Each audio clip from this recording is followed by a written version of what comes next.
अच्छा देखिए, बिस्मिल्लाहिर्रहमानिर्रहीम।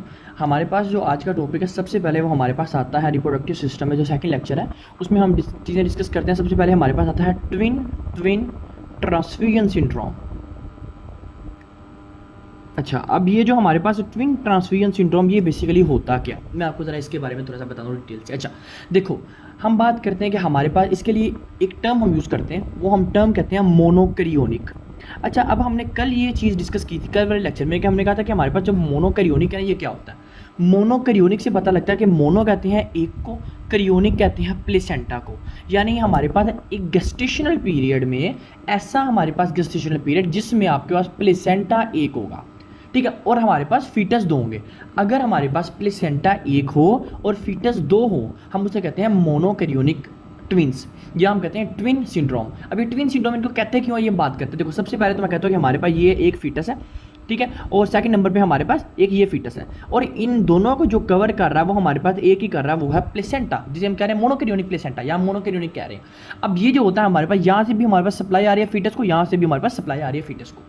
अब हम बात करते हैं कि देखो, अगर आपके पास प्रेग्नेंट पीरियड में, गेस्टेशनल पीरियड में हमारे पास एक प्लेसेंटा दो फीटस को सप्लाई कर रहा होता है, तो फिर हमारे पास एक शंट प्रेजेंट होता है, हम उसे कहते हैं एवी शंट। अब वो एवी शंट, पहली बात एवी शंट होता क्या और वो प्रेजेंट क्यों होता है, पहले ये चीज़ डिस्कस करते हैं। देखो, हम बात करते हैं कि जो एवी शंट है, एवी शंट कहते हैं कि हमारे पास आर्टेरियल और जो वीनस का शंट होता है, उसे कहते हैं एवी शंट। नॉर्मली क्या होता है, नॉर्मली आर्टेरियल, उसके दरमियान कैपिलरीज आती हैं और फिर वेन्स आती हैं, लेकिन एवी शंट में आपके पास कैपिलरीज नहीं आती है। मैंने आपको पहले भी काफ़ी दफ़ा डिस्कस की हुई है बात। अच्छा, अब होता ही है कि देखो, मैं कहता हूँ कि ये मेरे पास है ए फीटस, ठीक है, और मैं कहता हूँ कि ये मेरे पास है बी फीटस। अब देखो, जो हमारे पास ये ए फीटस है, यहाँ से आगे बाद आर्टेरियल सप्लाई आ रही है, और उसके बाद यहाँ से हमारे पास वीनस सप्लाई आ रही है। यानी आपके पास आर्टेरियल और वीनस, आपके पास एनास्टोमोसिस हुआ है नॉर्मली, ये हमारे पास किसमें, फीटल लाइफ में। अगर एक बंदा आता है, देखो एक पेशेंट है, एक प्रेग्नेंट फीमेल है, वो हमारे पास एक प्लेसेंटा, आप उसमें डायग्नोस का देखते हो, वो मोनोकैरियोनिक ट्विंस है। मोनोकैरियोनिक का मतलब है कि एक प्लेसेंटा है और दो, जो कि दो ट्विंस यानी दो फीटस को सप्लाई कर रहा है। अब दो फीटस कैसे अटैच होते हैं, ये हम डिस्कस करते हैं। देखो, सबसे पहले मैंने कहा कि ये होता है, ये आर्टरी है, ये वेन है, तो एवी शंट आ गया, क्योंकि आपके पास दो शंट के दरमियान है, इसके दरमियान में कैपिलरीज नहीं है। अब देखो, बात करते हैं कि आपके पास मोनोकैरियोनिक ट्विंस के अंदर एवी शंट की वजह से क्या क्या एब्नॉर्मलिटीज आती हैं। देखो, हम बात करते हैं कि हमारे पास जो है ना, वो इस फीटस का नॉर्मली, फॉर एग्जाम्पल कहता हूँ कि जो है ना, वो 25 इंडेक्स है। 25 इंडेक्स क्या है, एमनियोटिक फ्लूइड इंडेक्स जिसे कहते हैं। एमनियोटिक फ्लूइड इंडेक्स ए जो फीटस है, इसका है 25। बी का जो है ना हमारे पास ये है, इसका है फॉर एग्जांपल हमारे पास 10 इंडेक्स, एमनियोटिक फ्लूइड इंडेक्स। यानी एमनियोटिक फ्लूइड इसका हमारे पास 10 है और इसका हमारे पास 25 इंडेक्स है एमनियोटिक फ्लूइड। अब होता ये है कि आपके पास जब इसका कम होता है, तो ये वाला जो फीटस यानी जो बी फीटस होता है, ये रिसीव कर रहा होता है आपके पास ए से ब्लड, यानी इसको हम डोनर कहते हैं, इसको हम रेसिपिएंट कहते हैं, ठीक है। जब ये क्या करता है, ये कहता है कि मैं जो हूँ ना, मैं हाइपोवोलीमिया में गया हुआ हूँ, मुझे ब्लड चाहिए, तो ब्लड क्या करेगा, ये ब्लड आपके पास रिसीव करेगा आपके पास यहाँ से, तो आपके पास ए वाला फीटस ब्लड को बी फीटस को डोनेट करेगा। जब हमारे पास ए वाला फीटस बी फीटस को डोनेट करेगा, तो फिर क्या होगा, फिर हमारे पास ये वाला जो हमारे पास ये एक अज्यूम वैल्यू बता रहा हूँ आपको, एग्जैक्ट इतनी नहीं होती, ठीक है। हमारे पास जो होती है ना, वो आपको बताऊंगा, हमारे पास 5 से लेकर 25 तक जो होती है ना, वो हमारे पास नॉर्मल होती है। अच्छा देखो, हम होता ये कि मैं कहता हूँ कि हमारे पास जो 25 इंडेक्स है, एमनियोटिक फ्लूइड है, इसका हमारे पास 10 है, यानी ये हाइपोवोलीमिया में गया हुआ है। तो इसका मतलब है जो ये वाला फीटस है, ये रिसीव करेगा थ्रू एवी शंट ब्लड को ए से। फिर क्या होगा, फिर हमारे पास ये वाला इंडेक्स, फॉर एग्जांपल यहाँ से जब गया है, तो क्या हुआ, यहाँ से उसने जो है ना वो 15 रिसीव कर लिया। जब 15 रिसीव किया, तो हमारे पास ये रहेगी यहाँ 10 इंडेक्स एमनियोटिक फ्लूइड, 10 इंडेक्स रहेगी वैल्यू। अब यहाँ रिसीव कर लिए, तो इधर हम ऐड कर लेते हैं 10 + 15, तो ये हमारे पास हो गया कितना, 25, यानी इधर हमारे पास आ गई 25 इंडेक्स। यानी इसका मतलब है कि अब ये वाला जो फीटस है, ये हाइपोवोलीमिया में चला गया है और ये वाला पेशेंट हाइपरवोलीमिया में चला गया। सेकंड नंबर पे देखो, हमारे पास ये वाले पेशेंट में हमारे पास अब ओलिगोहाइड्रोमियाज हो गया, जिसे हम कहते हैं एमनियोटिक फ्लूइड इंडेक्स कम हो जाते हैं, और ये वाला जो पेशेंट है, ये पॉलीहाइड्रोमियाज में चला गया, ठीक हो गया। वैसे आपको बात बता दूं कि ओलिगोहाइड्रोमियाज के अंदर जो वैल्यू होती है, वो लेस देन 5 हो तो हम कहते हैं ओलिगो है, और अगर हमारे पास 25 से ज़्यादा हो तो वो पॉलीहाइड्रोमियाज होता है, ठीक हो गया। ये बात आप लोगों ने याद रखनी है इसके अंदर। चलो, मैं ये बता रहा हूँ आपको कि देखो, मैंने कहा कि यहाँ ये वाला जो फीटस है, इसने अपना ब्लड दे दिया किसको, बी वाले फीटस को, तो ये वाला जो पेशेंट था, यानी ये पेशेंट कह रहा हूँ, ये वाला जो फीटस था, इसमें आपको हाइपोवोलीमिया की हिस्ट्री मिलेगी, साथ किसकी मिलेगी, ओलिगोहाइड्रोमियाज की हिस्ट्री मिलेगी। ठीक है। अगर हम देखेंगे जिसने रिसीव किया है इसमें हमें क्या मिलेगा, इसमें हमें हाइपरवोलीमिया मिलेगा, हाइपरवोलीमिया के साथ इधर हमें पॉलीहाइड्रोमियास मिलेगा। तो हम कहते हैं कि ये हम डिफरेंशिएट करते हैं, इसे कहते हैं ट्विन ट्विन ट्रांसफ्यूजन सिंड्रोम, जहां हम कहते हैं इसको एवी शंट ट्रांसफ्यूजन सिंड्रोम। बेसिकली हमने कहा कि इसके अंदर होता क्या है, इसमें हमने कहा कि हमारे पास दो फीटस है, दो फीटस को सप्लाई हमारे पास देखो दरमियान प्लेसेंटा एक ही सप्लाई कर रहा है, देखो ना placenta, for example placenta supply करते करते ना इस फीटस को ब्लड ज़्यादा चला गया, इस फीटस को कम चला गया। अब किया क्या, अब इस फीटस के बाद जिसके पास कम था उसने रिसीव कर लिया ए से ब्लड, जब इसने रिसीव कर लिया तो उसको हाइपोवोलीमिया हो गया क्योंकि यहाँ कम हो गया और यहाँ ज़्यादा हो गया। तो भी हम इसे कहते हैं ट्विन ट्विन ट्रांसफ्यूजन सिंड्रोम। और ये बेसिकली एसोसिएट करवाते हैं आपका एवी जो एनास्टोमोस होता है ना इसके बिहेवियर की वजह से। देखो ना अगर आपके पास एवी शंट ना होता प्रेजेंट तो क्या कभी आपके पास यहाँ से ब्लड जा सकता था, नहीं जा सकता था। अगर ये वाला पेशेंट यानी अगर ये वाला जो फीटस था ये हाइपोवोलीमिया था तो ये हाइपोवोलीमिया ही रहता, ये कभी भी ब्लड ना लेता। तो इस वजह से एवी शंट की वजह से आगे बाद हमने इसे कहा ट्विन ट्विन ट्रांसफ्यूजन सिंड्रोम। ठीक हो गया।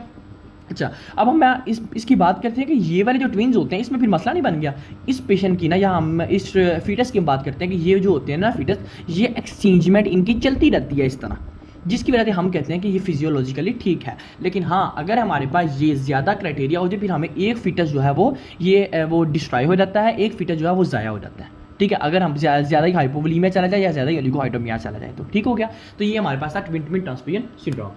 अच्छा अब हम चलते हैं सेकंड टॉपिक की तरफ। अच्छा देखो इसमें ना हमारे पास टॉपिक में आता है अम्बिलिकल कॉर्ड।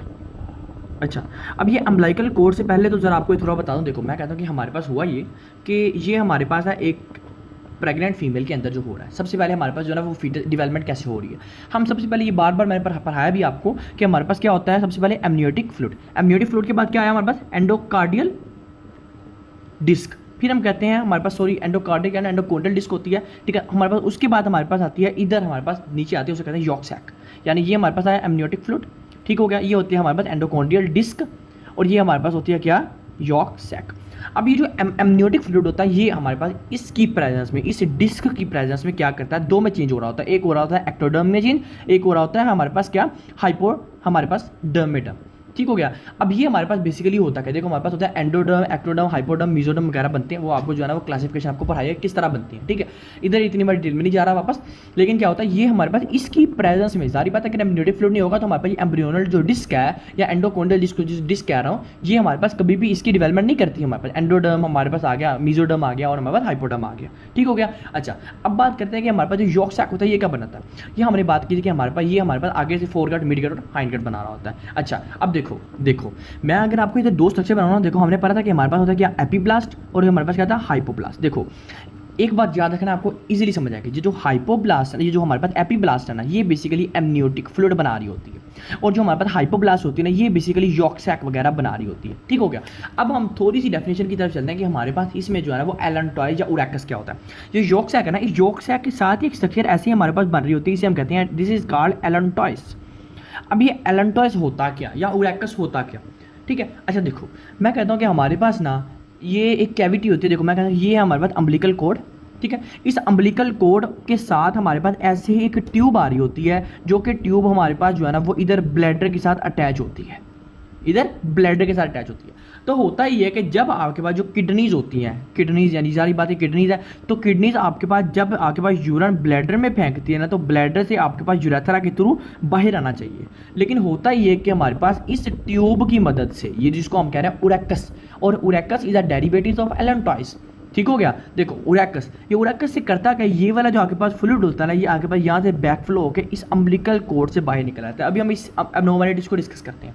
तो ये जो अगर आपके पास ये जो फ्लूइड है ना हमारे पास यहाँ से, यानी जो यूरिन है ये यहाँ से लीक करना स्टार्ट कर जाता है, तो इसको हम कहते हैं उरेकस, जो बाद में डिजेनरेट हो जाती है हमारे पास मीडियन अम्बिलिकल लिगामेंट्स के अंदर। ठीक है, लेकिन बात करें कि हमारे पास ये जो उरेकस होता है ये इसका काम क्या होता है, और बताया ये एलेंटॉइस आगे उरेकस में चेंज होता है और ये आगे से हमारे पास ये वाला काम कर रहा होता है। ठीक हो गया, ये आप लोगों को जरा मैंने, और अगर मैं उरेकस की डेफिनेशन लिखूं तो मैं लिखूंगा urachus is a connection between the umbilical cord and the हमारे पास ब्लैडर। ठीक हो गया, ये हम मैं जो है ना वो उरेकस की डेफिनेशन लिखूंगा। अच्छा अब उसके बाद हम बात करते हैं जो अम्बिलिकल कॉर्ड होता है ये बेसिकली होता क्या। देखो अम्बिलिकल कॉर्ड में हम बात करें ना अगर, तो अम्बिलिकल कॉर्ड हमने बात की कि हमारे पास यॉर्क सैक से बनता है, यॉर्क सैक से बनता है। अब ये यॉर्क सैक से जब ये बन रहा होता है ना, देखो जो एलेंटॉइस है ये बेसिकली हमारे पास, एलेंटॉइस है क्या बेसिकली, अगर मैं एक बात बताऊं, एलेंटॉइस हमारे पास ना एक जो हाइंड गट है ना, जो हाइंड गट है उसकी स्वेलिंग है। सिर्फ अभी इतना याद रखो, अभी हम डिटेल से आगे देखते हैं आगे विटलाइन रखने में कैसे हाइंड गट की स्वेलिंग है, ठीक है। अच्छा, अब आपको ये बताऊं कि हमारे पास जो इसकी हमारे पास ना दो होते हैं, मैं आपको ये बता रहा हूँ कि हमारे पास दो अम्बिलिकल आर्टरीज होती हैं और एक अम्बिलिकल वेन होती है जो कि आपके पास बेबी को ब्लड सप्लाई कर रही होती है। अब ये कैसे सप्लाई कर रही होती है जरा आपको ये बताता हूँ थोड़ा सा कि अम्बिलिकल कोर्ड से कैसे जा रहा था। देखो, ये हमारे पास आ गया लेफ्ट एट्रियम, ये आ गया हमारे पास लेफ्ट वेंट्रिकल, फिर आ गया राइट वेंट्रिकल एंड आ गया राइट एट्रियम एंड देन आ गया हमारे पास क्या, अयोटा। अच्छा, अब ये हमारे पास क्या ऐसे डिवाइड हो जाता है, ठीक है। उसके बाद क्या हमारे पास ये क्या है, ये हमारे पास है प्लेसेंटा, ठीक है। अभी प्लेसेंटा को डिस्कस करना था इसलिए कह रहे हैं प्लेसेंटा से हमारे पास जो है ना वो दो अम्बिलिकल आर्टरीज हमारे पास होती हैं और एक अम्बिलिकल वेन होती है। अब होता क्या, मैं इधर आपको बता दूं, जो अम्बिलिकल नॉर्मली आर्टरी क्या करती है, नॉर्मली आर्टरी ऑक्सीजनेटेड ब्लड लेती है, लेकिन अम्बिलिकल जो आर्टरीज होती हैं ये डी ऑक्सीजनेटेड ब्लड कैरी करती है, और जो अम्बिलिकल वेन होती है ये ऑक्सीजनेटेड ब्लड कैरी करती है। ये मैंने आपको कार्डियोवास्कुलर सिस्टम में अच्छे से करवाया हुआ है। अच्छा देखो, अब बात करते हैं, आगे पढ़ेंगे भी। अब देखो हम बात करते हैं कि यहाँ से हमारे पास आया तो ये हमारे पास होता है क्या, लीवर, ठीक है। और यहाँ से हमारे पास इन्फीरियर वेना केवा आ रही होती है और ये हमारे पास इस तरह से इधर ड्रेन कर रहा होता है।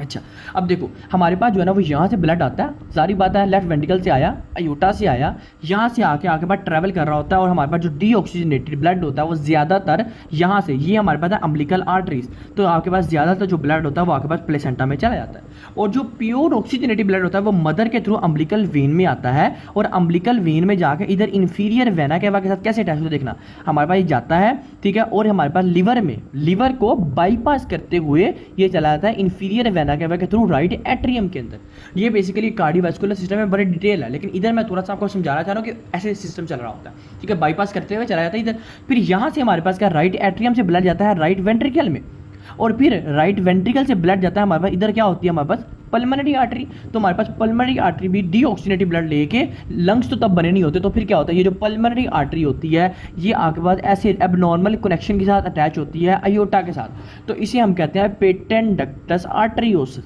इसे हम कहते हैं पेटेंट डक्टस वेनोसस, और दरमियान में कनेक्शन होता है जिसे हम फोरामेन ओवेल भी कहते हैं।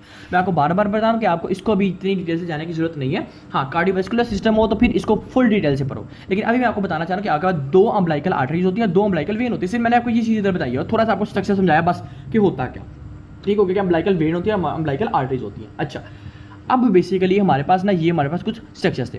अब बात करते हैं हमारे पास जो है ना वो प्लेसेंटा होता क्या, या हम प्लेसेंटा की बात की है। देखो मैं कहता हूँ कि हमारे पास जो प्लेसेंटा होता है ना, इसका हमारे पास देखो प्लेसेंटा की होती है दो लेयर्स, एक होती है हमारे पास बेसिकली साइटोट्रोफोब्लास्ट, एक होती है हमारे पास लेयर जिसे हम कहते हैं सिंशियोट्रोफोब्लास्ट। जो हमारे पास साइटोट्रोफोब्लास्ट होता है ना, हमने पहले भी डिस्कस की थी कि साइटोट्रोफोब्लास्ट में हमारे पास कुछ इनर लेयर होती है जिसमें कुछ विलाई प्रेजेंट होते हैं, ठीक हो गया। अब मेरा इधर दोबारा ये बात करने का मकसद क्या है, देखो इस बात करने का मकसद ये है कि जो साइटोट्रोफोब्लास्ट होती है ना, इसका मेन काम होता है जो आपका जो फिटस होता है ना उसको सही तरह पे सही जगह पे इम्प्लांटेशन प्रोवाइड करना, यानी इम्प्लांट करवाना, जो साइटोट्रोफोब्लास्ट का फंक्शन है। जो सिंशियोट्रोफोब्लास्ट का लेयर होता है ना, यहाँ भी आपके पास क्रोनिक विलाई प्रेजेंट होते हैं, लेकिन इसके काम बहुत ज़्यादा है। एक तो इसका काम है बीटा एसिडी को रिलीज़ करना, यानी ये एक ऐसा हार्मोन होता है जो हम आगे भी डिस्कस करेंगे, लेकिन ये हार्मोन ऐसा होता है जो कि बायोमार्कर के तौर पे काम कर रहा होता है कि either it is a pregnant और नॉट, ठीक हो गया। और हमारे पास जो है ना वो यूरिन में हमारे पास ये जो हमारे पास नजर आता है 2 वीक में आता है, और ब्लड में हमारे यूरिन में हमारे पास नजर आता है, और फिर हमारे पास ब्लड में 1 वीक में नजर आ रहा होता है, ठीक हो गया। ये हम आगे यही बात करेंगे। अच्छा, हमारे पास और हमारे पास जो सिंशियोट्रोफोब्लास्ट होता है इसका काम होता है न्यूट्रिएंट प्रोवाइड करना, हमारे पास न्यूट्रिएंट प्रोवाइड करना। उसके बाद इसका काम होता है कि हमारे पास जितनी भी फ्लूइड की एक्सचेंजमेंट होनी है वो करवाना। अब वो फ्लूइड की एक्सचेंजमेंट एक तो सिंशियोट्रोफोब्लास्ट लेयर करवाती है और एक डेसिडुआ बेसिलस करवाता है। अब ये डेसिडुआ बेसिलस हमारे पास देखो हमने पहले भी डिस्कस किया कि देखो हमने सबसे पहले कहा कि हमारे पास होती है इनर लेयर कौन सी आती है, साइटोट्रोफोब्लास्ट, फिर हमने कहा कौन सी आती है, सिंशियोट्रोफोब्लास्ट, फिर हमारे पास आती है हमारे पास कौन सी आती है, डेसिडुआ बेसिलस। जो डेसिडुआ बेसिलस करता क्या, हमारे पास फ्लूइड की एक्सचेंजमेंट करवा रहा होता है हमारे पास यहाँ से अम्बिलिकल आर्टरी अम्बिलिकल वेन जो होती है ना वो यहाँ से प्लेसेंटा के थ्रू आ रही होती है, ठीक हो गया। अच्छा, अब देखो हम बात करते हैं कि हमारे पास इस टॉपिक में कि हमारे पास अब जो है ना वो उरेकस की कॉम्प्लिकेशंस क्या हो सकती हैं। देखो अच्छा, उरेकस में सबसे पहले तो जो हमारे पास आता है ना वो हम कहते हैं व्हाट इज पेटेंट उरेकस। देखो बेसिकली मैंने आपको बताया क्या, मैंने आपको नॉर्मली बताया कि हमारे पास जो है ना वो इन द फीटल पीरियड ये जो अम्बिलिकस है, ठीक है, या ये इसका हमारे पास कनेक्शन होता है किसके साथ, ब्लैडर के साथ, ये नॉर्मली। लेकिन बाद में मैंने आपको कहा ये लिगामेंट में चेंज हो रहा था, मीडियन अम्बिलिकल लिगामेंट्स कहते हैं। लेकिन अगर ये आपके पास ना डिजनरेट हो तो हम इस कंडीशन को कहते हैं पेटेंट उरेकस। ठीक हो गया। अब पेटेंट उरेकस में पेशेंट क्या प्रेजेंटेशन लेके आता है, कहते हैं डॉक्टर साहब बात है कि जो बच्चा है ना, ये जो है ना, इसका जो यूरन है वो अम्बिलिकस रीजन से बाहर आ रहा है। अगर वो प्रेजेंटेशन लेके आता है कि अम्बिलिकस रीजन से हमारे पास जो यूरन है वो डिस्चार्ज हो रहा है, ठीक है, अम्बिलिकस रीजन से हमारे पास यूरन डिस्चार्ज हो रहा है और ये पेनलेस है, पेन नहीं हो रही, तो फिर हमारे पास कंडीशन आती है पेटेंट उरेकस। ठीक हो गया। अच्छा, सेकंड नंबर पे देखो हमारे पास आती है क्या, उरेकल सिस्ट। अच्छा देखो, उरेकल सिस्ट को मैं आपको एक चीज़ बता दूं कि हमारे पास देखो ये वाली लेयर थी, इसमें हमारे पास एक अंदर एपिथीलियम थी, उसे हम कहते हैं हमारे पास क्या, यूरो एपिथीलियम। अच्छा, अब होता ही है कि देखो ये हमारे पास है अम्बिलिकस और ये हमारे पास है क्या, ब्लैडर। तो हमारे पास होता है कि आपके पास इधर ये जो हमारे पास क्या, यूरो एपिथीलियम है, यानी ये जो उरेकस है, उरेकस में आपके पास ऐसे फ्लूइड फील्ड सिस्ट बन जाती है, यानी हमारे पास यहाँ एक सिस्ट डेवलप हो जाती है between the bladder and the umbilicus, यानी उरेकस के मिड पे between the bladder and the umbilicus एक हमारे पास फ्लूइड फील्ड सिस्ट बन जाती है, जो कि पेनफुल भी होती है और ये हो सकता है इन्फेक्शन हो जाए, ठीक है, हो सकता है कोई काम करवा दे। लेकिन ये उरेकल सिस्ट हमारे पास होता क्या है कि आपके पास between the umbilicus region and between the bladder, दरमियान में आपके पास जो सिस्ट है वो हमारे पास डिजनरेट कर जाती है। इसकी वजह से हमारे पास, इस जनरेशन की वजह से हमारे पास क्या होता है, पेनफुल आता है, यानी हम जब उसको पिंच आउट करते हैं, जब हम अम्बिलिकस रीजन को दबाते हैं तो हमें ऐसे फील होता है जैसे अंदर कोई मैस है, ठीक है, इस तरह का जो मैस है, और फिर वो पेन भी करता है, तो हम कहते हैं this condition is called urachal cyst. तो फिर हम कहते हैं कि ये हमारे पास पेनफुल मैस है जो कि आपके पास अम्बिलिकस रीजन के बिल्कुल नीचे से नजर आ रहा है, हो सकता है इन्फेक्शन की वजह से हो। उसके बाद हमारे पास थर्ड आती है, हम कहते हैं वेजिको उरेकल डाइवर्टिकुलम।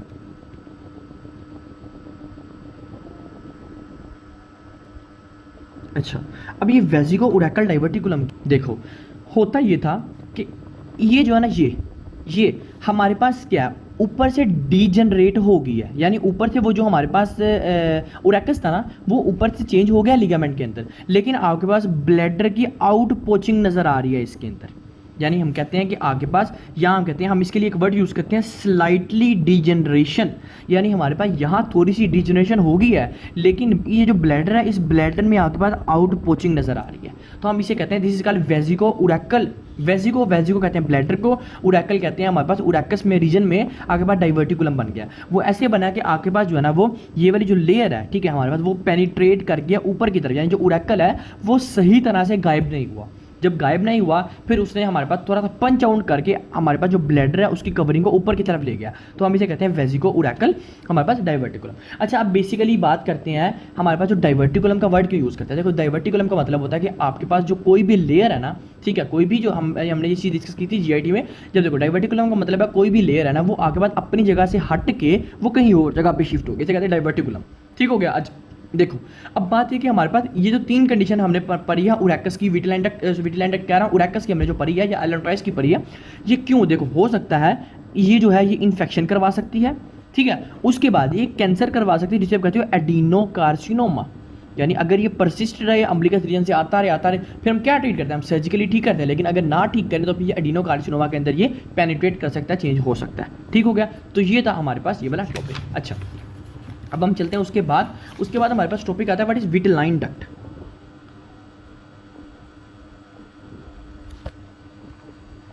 देखो, जब हमारे पास डेवलपमेंट स्टार्ट हो रही होती है ना, फिर हमारे पास क्या होता है, देखो हमारे पास, मैं कहता हूँ ये मेरे पास है इंटेस्टाइन, ठीक है, ये जो इंटेस्टाइन है और इंटेस्टाइन और अम्बिलिकस रीजन के दरमियान में ना ऐसे कनेक्शन होता है जिसको आप विटिलाइन डक्ट कहते हो, ठीक है।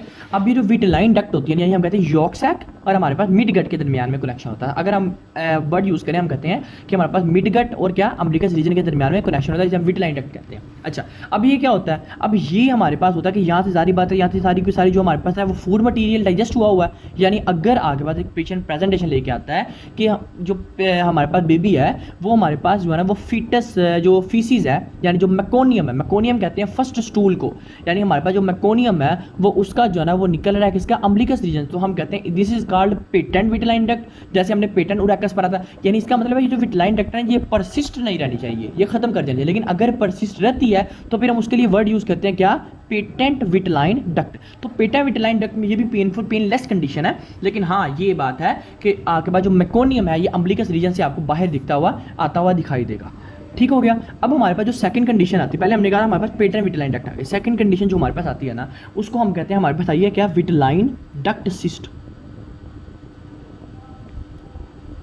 अच्छा, अब ये विटलाइन डक्ट सिस्ट क्या होती है? देखो, होता ये था कि आपके पास ये जो विटलाइन डक्ट थी ना, ये ओब्लिटरेट कर रही थी, ये खत्म हो, वैसे आपको नॉर्मली बता दूं, ये वीक 7 ऑफ द डेवलपमेंट में ना, वीक 7 में जाके ओब्लिटरेट कर जाती है, ठीक है। लेकिन अगर ना करे तो फिर ऐसे मसला बनता है। देखो, हम बात करते हैं कि हमारे पास विटलाइन डक्ट जो है ना वो ओब्लिटरेट कर रही थी, लेकिन ओब्लिटरेट करते करते ना उसने क्या किया, यानी यहाँ से ओब्लिटरेट कर रही थी, लेकिन उसने क्या किया, उसने यहाँ से आके पास एक सिस्ट बना दी ओब्लिट, जिस तरह हमने कहा था ना वहाँ सिस्ट थी, ठीक है। वहाँ वैसे जैसे हमने कहा था ना ओरेकल डक्ट सिस्ट, ऐसी हमारे पास विटलाइन डक्ट सिस्ट है कि हमने कहा था कि यहाँ आपके पास सिस्ट डेवलप कर जाएगी, और जब आप अम्बिलिकस रीजन को प्रेस करोगे, अम्बिलिकस रीजन को प्रेस करने से आपको पता लगेगा कि दिस इज कॉल्ड, हमारे पास क्या है, पेनफुल कंडीशन आपको नजर आएगी, और हमें पता लग जाएगा कि आपके पास एक फ्लूइड फील्ड सिस्ट बनी हुई है, ठीक है।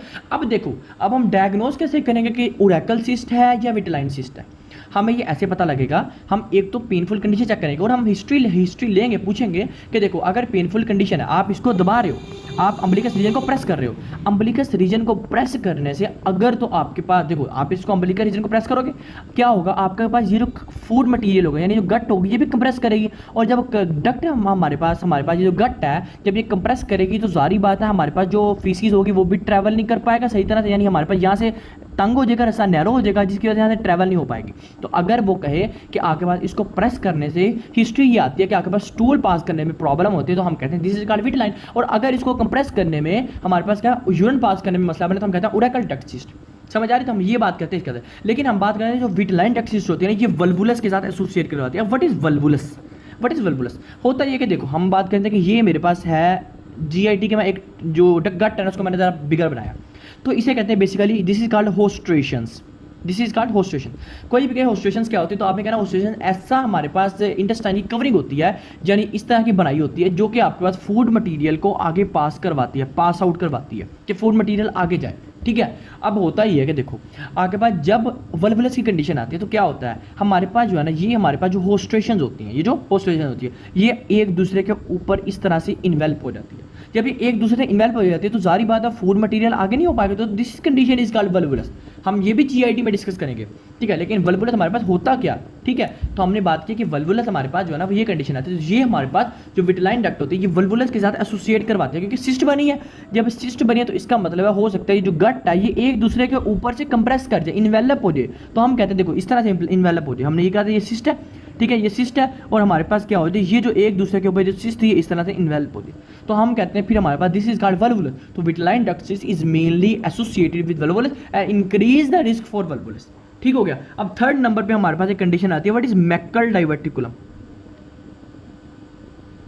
अच्छा, इसकी भी जरा बात करते हैं अच्छे से। देखो हमारे पास जो मैकल डाइवर्टिकुलम था ना, इसको बेसिकली पहले तो कहते हैं हम ट्रू डाइवर्टिकुलम, और हमने अभी पढ़ा कि हमारे पास डाइवर्टिकुलम होता क्या। फिर मैं ज़रा बात करता हूँ कि डाइवर्टिकुलम की। देखो मैं कहता हूँ कि मेरे पास जो था ना, ये इंटेस्टाइन जो है ना वो सीधी जा रही थी नॉर्मल। हुआ ये कि इंटेस्टाइन की जो म्यूकोसा, सब म्यूकोसा मस्कुलरस एक्सटर्नल लेयर थी ना, वो इस तरह से ऊपर की तरफ ऐसे गई थी, क्योंकि हम कहते हैं ये ऐसी इस तरह से जा रही थी, और हमने कहा था कि आगे हमारे पास क्या है, अम्बिलिकस रीजन है, और दरमियान में जो है ना वो पेनी ओब्लिटरेट हो गई है, जो विटलाइन डक्ट है वो ओब्लिटरेट हो गई, लेकिन इसे कहते हैं स्लाइटली, इसे कहते हैं स्लाइटली ओब्लिटरेशन। क्या यूज़ के लिए वर्ड यूज़ करते हैं, इसके लिए वर्ड यूज़ करते हैं हमारे पास स्लाइटली ओब्लिटरेशन। स्लाइटली ओब्लिटरेशन का मतलब है थोड़ी सी ओब्लिटरेट कर गई है, लेकिन हमारे पास थोड़ी सी अभी भी विटलाइन डक्ट परसिस्ट है, लेकिन हाँ मेकोनियम आपका नहीं कर रहा, स्टूल नहीं कर रहा, लेकिन हाँ थोड़ी सी विटलाइन डक्ट परसिस्ट है। तो हम कहते हैं कि अगर ये परसिस्टेंस रहे, हम कहते हैं कि आगे पास जो म्यूकोसा, सब म्यूकोसा लेयर होती है वो भी ऐसे रहती है, तो इसे कहते हैं डाइवर्टिकुलम, और this is called Maikal diverticulum, या हम कहते हैं ट्रू डाइवर्टिकुलम, ठीक हो गया। अच्छा, फिर ये क्या सिम्टम्स लेके आता है, देखो मैंने कहा कि ये हमारे पास क्या, अब ये सिम्टम्स लेके आता है, पहली बात आता है हमारे पास क्या, मेलिना के साथ। मेलिना कहते हैं कि जो स्टूल होता है वो बहुत ज़्यादा हार्ड होता है, स्मेली होता है, ठीक है। उसके बाद हमारे पास आता है क्या, हेमेटोचेजिया के साथ। हेमेटोचेजिया कहते हैं कि जब स्टूल पास करता है उसके साथ ब्लीडिंग भी आती है।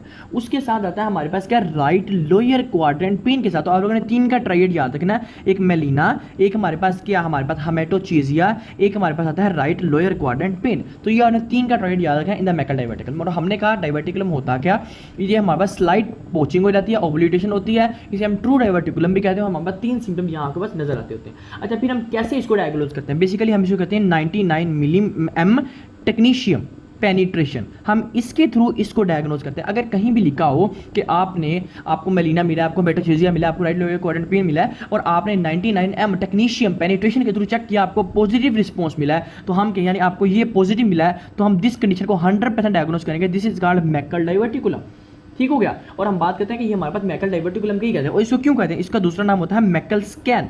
तो हम या इसको हम मैकल स्कैन कहते हैं, या हम इसको ट्रू डाइवर्टिकुलम स्कैन भी कहते होते हैं। ठीक हो गया। तो आप लोगों ने याद रखना ये हमारे पास है मैकल डाइवर्टिकुलम। अब मैकल डाइवर्टिकुलम के साथ ही ना एक टर्म आती है जिसे कहते हैं ज़ेंकर डाइवर्टिकुलम, उसको हम फॉल्स डाइवर्टिकुलम कहते हैं। वैसे वो जीआईटी में अच्छे से पढ़ेंगे, लेकिन हाँ आपको मैकल डाइवर्टिकुलम जरा समझा दिया कि ये होता क्या और इसमें हम कैसे डायग्नोस करते होते हैं। ठीक हो गया।